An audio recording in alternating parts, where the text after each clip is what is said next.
What's going on, guys? We're back with another video, and in today's video I'm going to talk to you guys about who I think some of the most overrated players in the NFL are. So to determine who's overrated, it really depends who you're talking to and kind of what they consider to be overrated. Me, it kind of depends on where they are in their career. If they start out on their career and all of a sudden they're starting to fall down a little bit, how much hype is around the player in terms of success, how much they've actually had in the NFL. And a big one for me is how much they're getting paid. If a player is making way more money than they probably should be making, they're obviously being overhyped by somebody, whether it be the team, the front office, and if that's the case, obviously fans are going to get behind it and kind of overvalue that player as well. But before we hop into the video, be sure to hit that like button, get this video to 20 likes, and I will drop my most underrated players video tomorrow. While you're at it, hit that big red subscribe button in the bottom right hand corner with that notification bell on so you guys never miss one of my uploads. So not everybody's gonna agree with my list. I'm gonna go through it, I'm gonna tell you players who I think's overrated, give you a reasoning why, but not everybody's gonna agree with it no matter what I say. So I want to hear your guys' thoughts.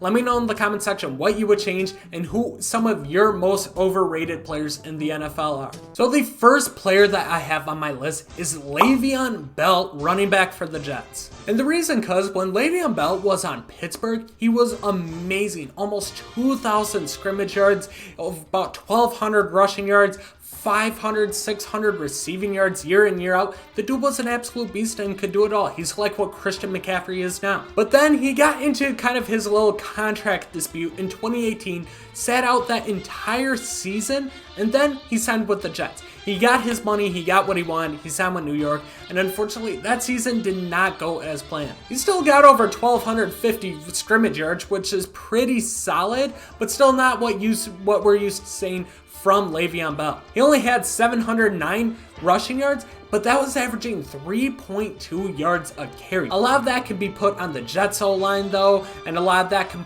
be put on going to Adam Gase, who I think is a terrible head coach, kind of ruins careers a little bit. But overall, Le'Veon Bell is getting paid top tier running back money, and he's just simply not that anymore. You got other running backs that kind of do what he does, but is getting paid less. You got Christian McCaffrey, a top tier running back who deserves that kind of money. Alvin Kamara is a running back that does what he does very similarly, that's not making nearly as much. And he is going into his age 28 season, which if you guys know about running backs and kind of their lifeline, it's around when they get to 30. He's kind of getting towards the end of the life cycle for running backs. Running backs just do not last long in the NFL, especially if there's somebody who gets a ton of carries and usage like Le'Veon did when he was in Pittsburgh. Le'Veon Bell can still be a very effective running back, but unless Jets get a better O-line, and I just feel like he's getting paid too much, he's not going to be good running the ball. He's going to be used more out of the backfield as a pass catcher where he still thrives. He still has a ton of success.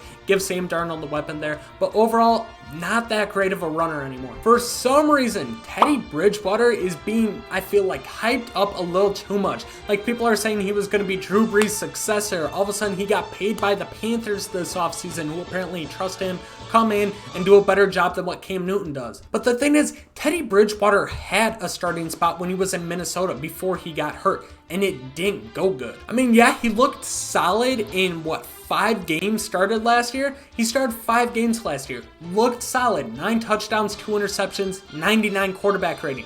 He looked decent there. But also, he wasn't bombing the ball downfield much. He was doing little short dump-off passes to like Kamara and letting the running back do all the work. And then other than that, he's had no real prior success in the NFL. 3,231 passing yards is his career high in 16 games. 14 touchdowns is his career high. And before last year, he never had a quarterback rating over 90. I don't know, man. I just don't think he's worth a starting spot. He's a very good backup, but he's not going to be a good starter. And I personally think Cam Newton would have been much better than Teddy Bridgewater. And now Teddy Bridgewater is getting paid a decent amount of money to actually lead your team. The next guy I want to talk about, though, is Landon Collins. Landon Collins, great football player. but for how much he's getting paid, I just don't know he fits kind of it. He's a box safety. He's going to come up to the line of scrimmage. He's going to stuff the run. That's what he does. But is that worth how much he's getting paid? The guy hasn't had an interception in 2 years. He gets a ton of tackles. He's a tackling machine. That's what he does. But he doesn't get sacks. He doesn't get fumbles. He doesn't get freaking interceptions. A little bit overhyped just because he is getting paid so much. And before last year, he was considered one of the best safeties in the NFL. He's still only 25 years old, but he went to goes to Washington. You don't hear from him again. Probably because that team's so bad, but that's also because he doesn't make those big time plays. He's a run stuffer. That's what he does. But other than that, he doesn't bring much to the table. You need a safety that can also play deep, which last year the Washington Redskins did not have. Landon Collins, a little bit overrated, but like I said, these first couple players solely based on how much they are making money. All three great players, all three can come to the table and help in different ways. But Landon Collins needs to do a little bit more to make up for that big contract. So the next one might be a little bit surprising, and like I said, these are in no order.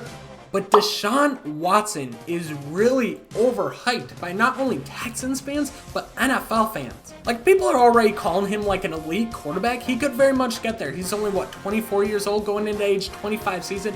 Very much could get there. But honestly, what has he really proven in the NFL? He can make great plays. He can do good things, and he's on a rookie contract still. He can do incredible things. But overall, he's thrown over 4,000 yards once and 26 touchdowns and 9 interceptions. Good numbers, but those are not elite. Also, this number can be misleading, but he gets sacked a ton. Whether that's because he holds on to the ball 2 yards long, which in the playoff games I've watched, he holds on to the ball a lot longer than he should, or if it's just that old line is so bad, which it is. It's a little bit of both, a little misleading number right there, but overall, he's got to get rid of the ball quicker, and he had the best wide receiver in the NFL. A receiver that you could literally throw it up to, just doesn't matter where, and he will come down with it and catch it every single time. He got bailed out a lot there. He took way too many sacks. Very, very, very good quarterback. But I wouldn't call him elite just yet. He needs to go out there and prove. He's got some weapons now. You got Brandon Cooks, Randall Cobb, David Johnson. You lose D-Hop. But overall, he could still have success there. I just feel like he's being way overhyped. People are talking about him as a top 5 quarterback. Especially going in the season. No way, bro. He is not that high yet. Top 10, yes. Top 5, no. He still has more to prove. His numbers overall have not been that great, and he's on a very good Texans team. So I'm going to go over another running back.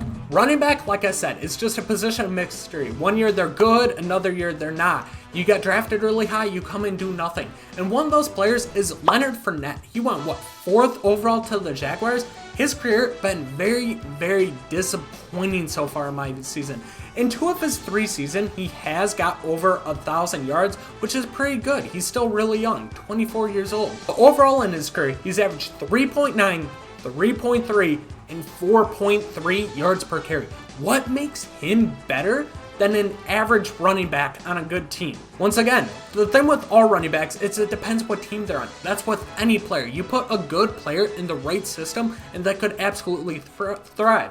I don't believe Leonard Fournette's in the right system. He hasn't done much. Touchdowns, he had 9 his first year, but 5 last year, 3 the year before that. Hasn't done much there. Receiving game, he has done better. He had over 500 yards last year, but before that, wasn't too much of a factor in the receiving game either. I believe he has a lot to prove yet. He was a number 4 pick in 2016? I want to say 2016, 2017. He was the number 4 pick, something like that. He went really high. He hasn't lived up to the hype yet, but I still believe there's a ton of hype around this player that there simply shouldn't be yet until he goes out and proves it. Alright, so this is my unbiased opinions, but Kirk Cousins overrated as hell. Last year was his best year of his career. He had a really good year, yeah, for sure. But what has it led the Vikings to? The guy can't win big games. You put him in the spotlight, he freaking buries himself under pressure. He doesn't know what to do. He's done terrible in big games, and that's what you pay the big money quarterbacks to do. Thrive in those big games. That's why Patrick Mahomes is going to make a ton of money. Aaron Rodgers gets a ton of money. Breeze, Brady, the big guys that can have success in big games are the ones that get paid. And yet Kirk Cousins is being paid like one of those players. He's had success in his career for sure, But overall, he hasn't done anything in the big games. He hasn't led. The Vikings have the most talented roster in the NFC North, yet they can't seem to win it with Kirk Cousins 2 years at quarterback. They haven't been able to do it, haven't been able to get over the hump. And a lot of that has to go with his play in big games. Going into last year, Kirk Cousins was 0-8 in like primetime games. You can't do that if you're getting paid that much. You can't do that when you got Dalvin Cook, Adam Thielen, and Stephon Diggs at your disposal. Had all the weapons in the world to have success, and yet simply they couldn't do it. Last year he only had 3,600 yards with the weapons that he had. Good touchdown to interception ratio, good quarterback rating, had a solid year, but with the weapons he has to find ways to win in big games, had to find a way to get Stephon Diggs the ball, which he did, and he won out, and now Stephon Diggs is over in Buffalo. So now you got Adam Thielen, and you're going to have a rookie in Dalvin Cook. He's going to have to find a way to have success with that when he couldn't even win those big games with Stephon Diggs on the team.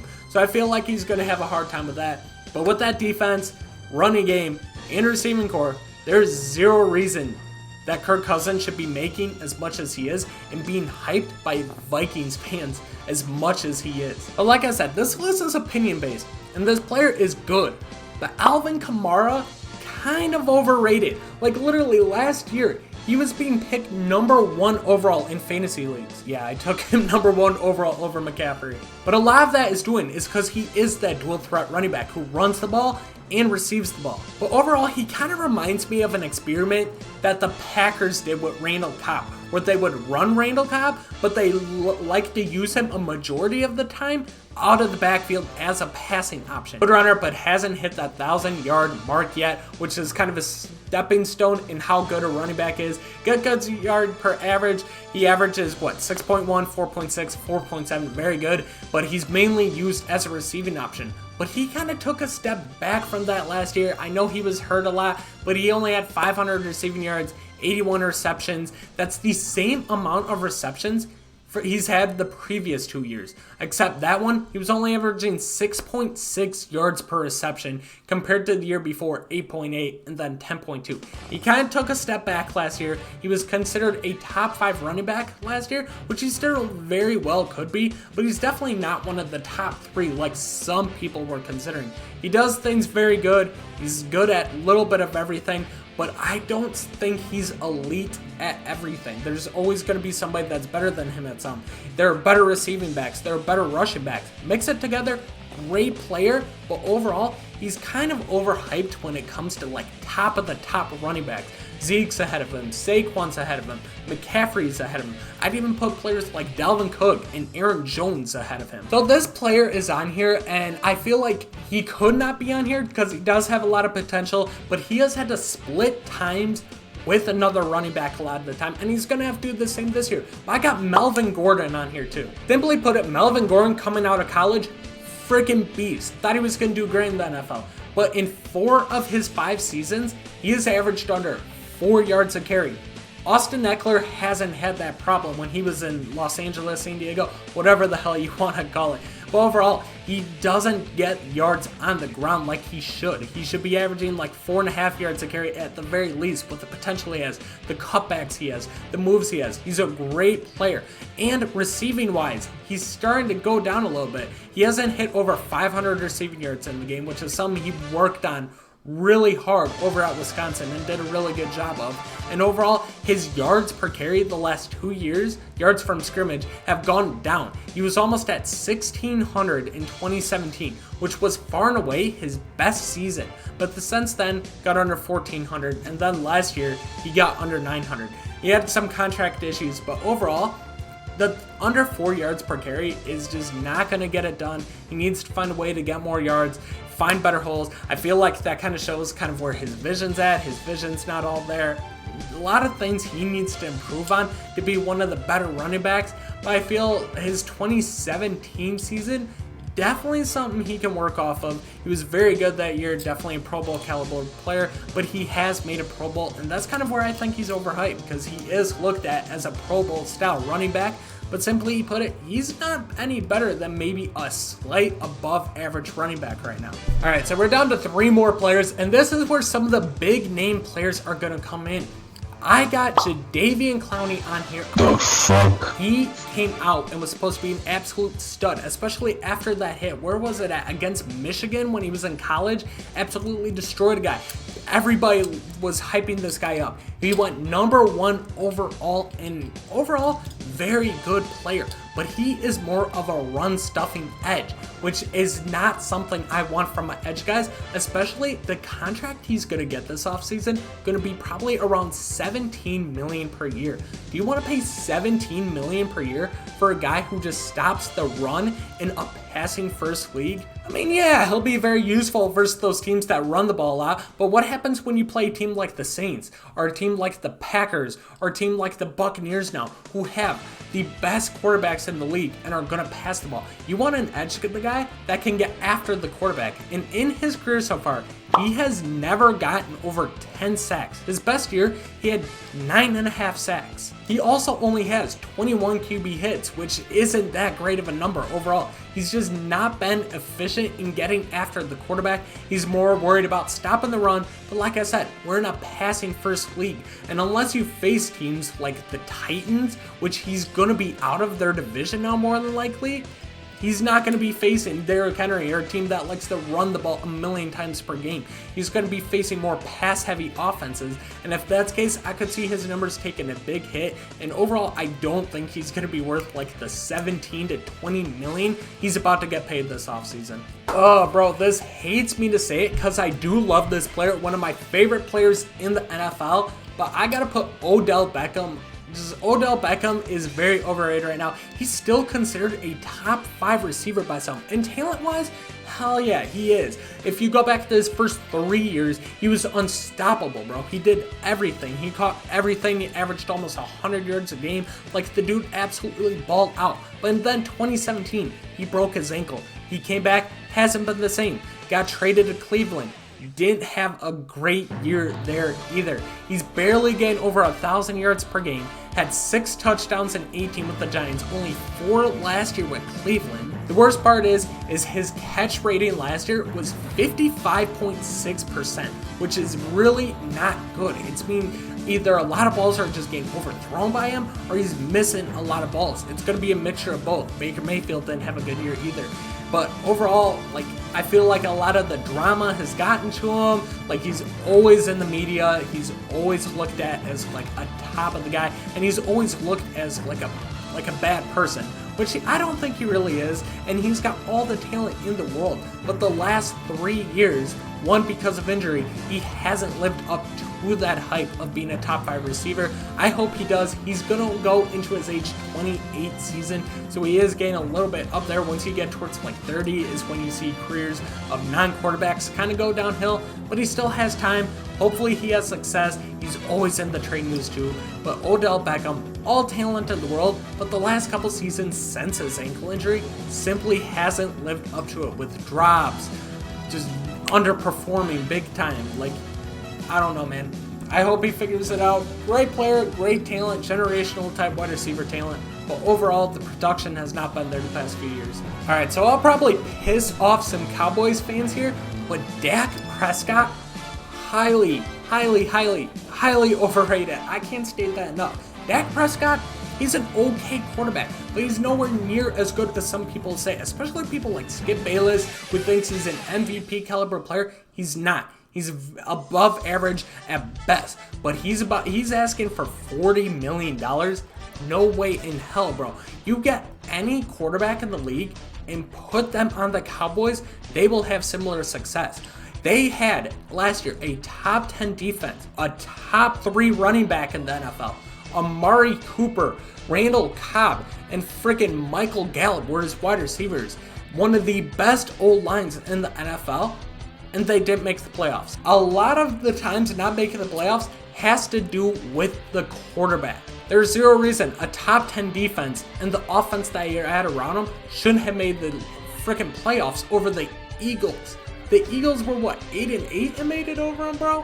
A lot of that comes back to the quarterback as well. He had a good year last year. 30 touchdowns, 11 pitch, 65 completion percent, and a 99.7 overall quarterback rating. But at the same time, you put a majority of above average quarterbacks in the system he had, they will find a way to have success. And now going into it, just from my experience, you are going in with a head coach and Mike McCarthy who doesn't utilize his running backs nearly as much as he should. So you're going to take Zeke out of that offense a lot more. Maybe he won't, but this is also a guy who refused to play Aaron Jones. And Aaron Jones is a really good running back, even as like a rookie and a second-year player, where he was averaging over 5 yards a carry. Would not get the ball. You're going to take a lot bit of carries away from Zeke. You've got all the weapons in the world for an average quarterback, average arm, decent accuracy, but man, I'm telling you guys, there's a lot of quarterbacks in the NFL that can do what he does, but actually lead you to win games. He doesn't win games, simple as that. That's a huge reason you put somebody overrated. As a quarterback, asking for $40 freaking million a year, which he is not worth. You need to go out there and win games with that team you have. There you have it, guys. Those are some of my most overrated players in the NFL. Some players that maybe some people aren't talking about, but are solely there based off they've made Pro Bowls or they've kind of had bad years the last couple of years where they got drafted. And you got others who are just simply getting paid too much for how well they play, or players that just don't play well with what they have in front of them. But anyways, hopefully you enjoyed this video. Get this video to 20 likes, and I will drop you tomorrow who my most underrated players in the league are. And let me know in the comment section some of the players that you were surprised about on this list, or who you think are overrated as hell and just want to rant about, like fuck the Cowboys, alright? But if you are new, be sure to hit that big red subscribe button in the bottom right hand corner with that notification bell on, and I'll catch you guys in my next upload. Peace.